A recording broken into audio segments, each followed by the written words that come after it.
IFM News. IFM News. IFM News. Lokal.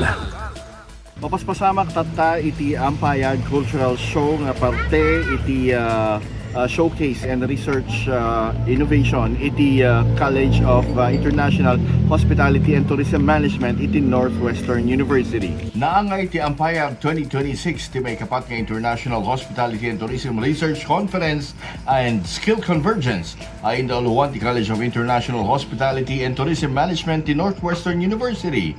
Naurnos iti daytoy nga okasyon ti cultural show nga indauluan iti Sagudoy Performing Arts Group kadua iti Ampayag Dancers.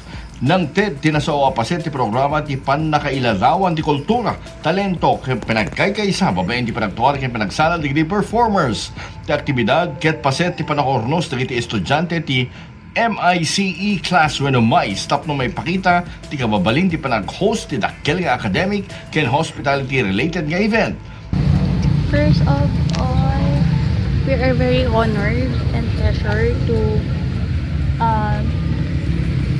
have ICC as our venue, and then since this is my first time as organizing a big event, sobrang kahit sobrang stressful siya, at pagka tingin ng results, sobrang nakakagaan sa loob, nakaka-relieve, worth yung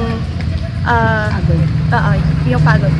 Nagtignay met daytoy kas may sa plataporma tapno may parang ti abilidad ti estudyante ti panagornos ti programa ti kinapatay ti kultura iti turismo ken hospitality industry. Para iti IFM News, Idol Spider Rodas, Batac, IFM. IFM News. IFM News. IFM News. Lokal.